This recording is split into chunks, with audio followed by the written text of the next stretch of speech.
Hi, it's good to see you folks again. I have a very difficult story to tell you. It's from 20 plus years ago, but it is an intense, complicated story, and I'm going to try and make it simple, but Lord help me. It starts with a fax machine. I had made a friend in Minnesota, and she sent me a fax and said she'd been at a conference and met Bob Vernon, who was at that point, this is like 94, 95, and he had just retired as the assistant chief of police for Los Angeles, one of the largest police forces in the whole world. And she said he wanted to have me help him develop a conference in communist China. And his comments were that he had been doing seminars on executive leadership to over 30 former communist countries around Eastern Europe and other parts of the world. I responded back by another fax saying China was not a former communist country, we were a current communist country, and I had no idea how in the world I would ever put together a seminar with China's police force and Los Angeles Assistant Chief of Police, Bob Vernon.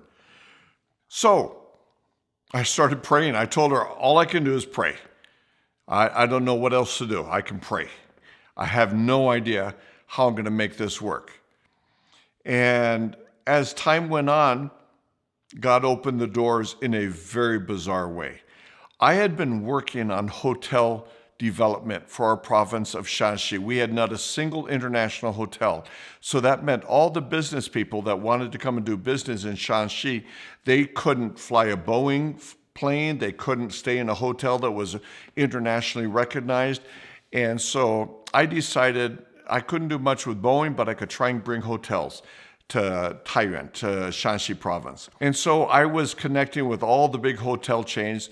And at this point, there was the Great Wall Sheraton Hotel in Beijing. There was the former general manager, Victor Kimura.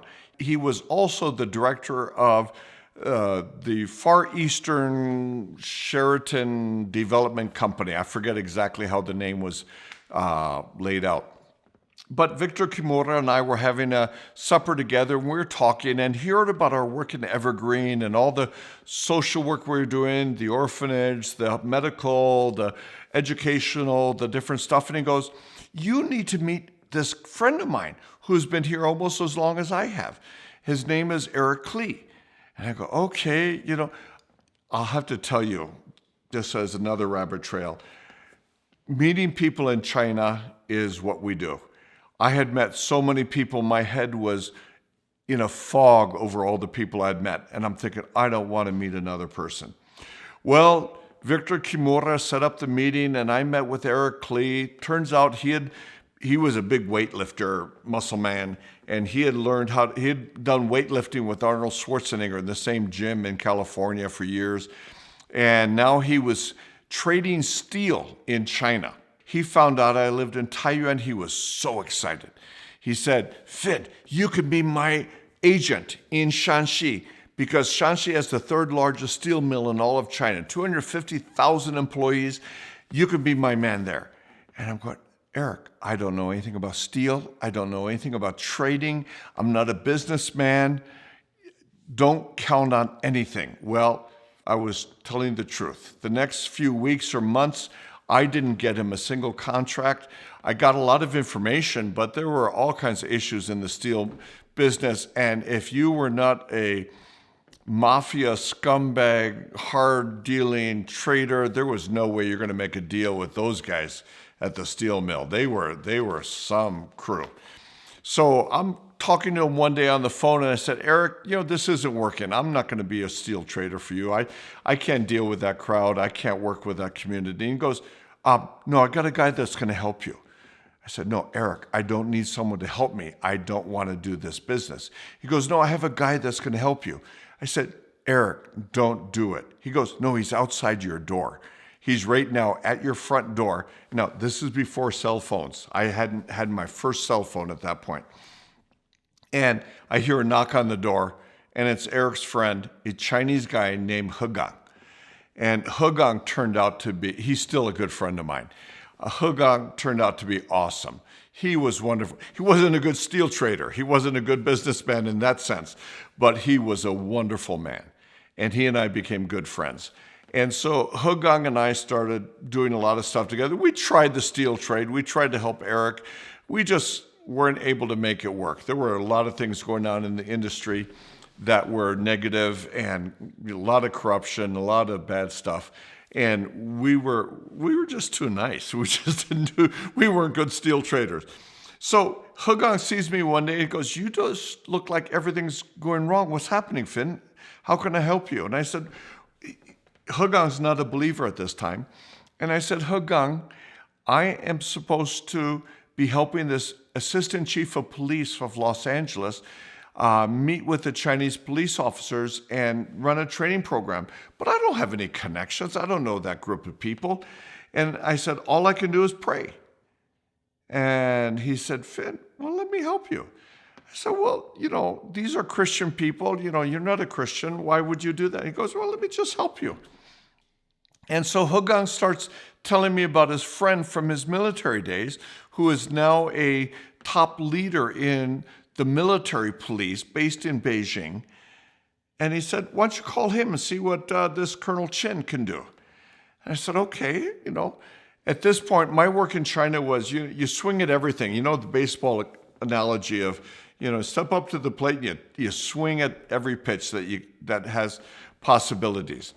And so I finally called him and I described to him what Bob Vernon was talking about for a conference with China's police force on executive leadership. And Colonel Chin said, "This is completely inappropriate.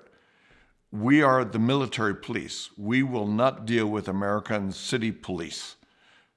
So, "Well, who do I deal with?" And he goes, "Well, you should be dealing with the Public Security Bureau." I go, "I don't know the Public Security Bureau. That's the main police force of China. How would I connect with them?" And he goes, "Well, I've got a friend there. Why don't you call him and talk with him?" And so I got the number. I called the man, Mr. Chun, and Chun said, "Okay, if Bob Vernon comes to China, I'll meet with him." So I'm talking with Bob Vernon, and he's planning a trip to Mongolia. And he says, "Yeah, I'll be in Beijing for a day or two." So we line up a meeting. I get to Beijing, and we have planned to meet at a coffee shop. There's two police chiefs, there's Mr. Chun, and another lady who is the head of education for China's 800,000 police officers. And Chun turns out to be the head of technology for all of China's police force. And Bob Vernon is there. And so I translate for 2 hours. And my Chinese is not that good. It is street Chinese. So we had a lot of fun communicating. At the end of 2 hours, Superintendent Chun is pretty pleased with Bob Vernon. Says, "This is something we can do. Let's plan in September. We'll have 2.5, 3 days that we'll give you to teach our people the stuff you're talking about," which was community-based policing and dealing with modern era issues like Los Angeles would have, and Beijing was beginning to have, and China was beginning to have across the country.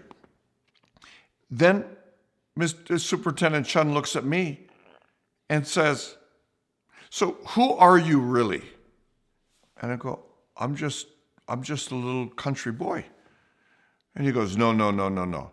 You're helping the Los Angeles assistant chief of police, and I'm one of the assistant chief of police for all of China. Who are you?" And I said, "I'm not just a country boy. I'm a country boy from Shanxi province." And he goes, No. Who are you? And only the way police can ask. They're ready to pull your fingernails off or whatever. They're asking with authority.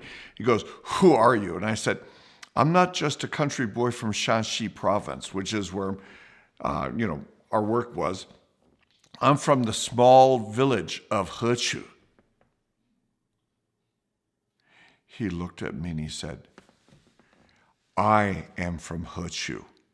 How are you from Hechu?" I said, "My grandfather was a missionary from Norway in Hechu. And my father was born in Hechu." And he goes, my father was born in Hechu. I've never lived there, but my family is from Hechu. We're from the same town. And you need to know, in the Chinese world of guanxi connections, being from the same village is like over the top important. It is like you are related, absolutely related. So Chen Sahu said, we're from the same town. So then we proceed with the negotiations and the issues of this conference. The conference is set for September of 1996. Bob Vernon brings out 3 other police chiefs, one from Stuttgart, Germany, one from London, England, and one from the country of Texas. This guy from Texas refused to ever say he was from America. He was from Texas. And he identified himself as a Texan only. And so the 4 of them came to do a conference. The problem was they never told us who we were teaching. I said, are they sergeants? Are they lieutenants? Are they generals? What level are they? And the head of the military or the police academy said to me, well, we'll tell you later. You don't need to know right now. And I said, well, how many are there? We have manuals that our teaching manual we want to print out. How many copies do we make? He said, we'll tell you later. You don't need to know now. Oh, they were so secretive. So I had 50 copies of a handout of a manual, about a 40, 50-page manual that Bob Vernon and his crew had put together that they were going to teach from for these 3 days in Beijing. So we're in Beijing in a nice hotel, a kilometer, half a kilometer from the police academy. It's the morning that we're going to start teaching. We still do not know who we're teaching. I have my 50 manuals, photocopies, all prepared, all ready. Bob and his team of 3 other police chiefs, so the 4 of them, are all ready to start teaching. We get brought into the police academy, superintendent or principal or headmaster's office, and we say, who are we teaching? Oh, you'll see in a few minutes. We walk into the auditorium after some tea with the headmaster. There's 215 police superintendents or generals, the highest rank you can get. What I found out later, these 215 police generals were they had just been ranked up to general, and they had a 30-day training session, and we were given the first 3 days of their training session. Bob Vernon and his team taught on community-based policing. They taught on principles of leadership. And the 3rd day, we're at breakfast at the hotel, and Bob says, well, today we're going to talk about the 10 Commandments. And I said, Bob, I live in China. You're going to get me kicked out. You're going to get me thrown out of this country. These are all the police leaders of China from every province in China. And he goes, don't worry. I've heard your orientation. We're not going to evangelize them. We're going to explain what these 10 Commandments mean to us spiritually, and we're going to explain what they mean to us professionally. I said, okay. I took a deep breath, and I said, fine, Bob, whatever you want to do. And so we get to the seminar center, and they start teaching, and they did all 10 commandments. Let me give you an example of one commandment. They did the first commandment, thou shalt have no other God before thee, no graven images. And they said, spiritually, it means we are loyal to our Lord God in heaven. We will not have any other gods in our lives besides him. But professionally, we also have an application for it. It means that I expect the people below me to be loyal to me. I am their superintendent. I am their boss. I make a command. They better follow me. But this command also helps me understand if I don't follow the commander above me, the director above me, the guys below me aren't going to follow me very well. I have to model that there's only one God. There's only one leader. And so if I am not loyal to the leader above me, I can not expect the people below me to be loyal to me. Let me tell you, the Chinese police leaders that were in this conference, there's so much corruption. There's so much controversial issues in the Asian world, whether it's business or police or government or whatever. These guys knew exactly what Bob Vernon was talking about and what that first commandment was all about. These guys did this conference, 3 days of spiritually influenced talk. And I'm thinking, I can't believe I'm in China, communist China in the mid-90s. All right, so I told the guys at the end, I said, all right, we can now find out if they really liked it or they didn't like it. Here's the way we know, if they invite you guys back. 97, they were invited back to do another conference. In 98, they did their third conference, which was specifically for 62 political party leaders of each province were brought together. And they asked Bob Vernon and his team if they would teach, how do you police the police? How do you secure that your police are not corrupt? And that was in 98. That was the end of the conferences. We did not continue doing them after 98. There were many other things that happened after that, but God blessed. The word of the Lord, the 10 Commandments, was presented to all the top police leaders of China. And I thank God for Bob Vernon's faithfulness and heart and his colleagues that came out and joined us in that crazy time from 96 to 98. Thank you for joining me today.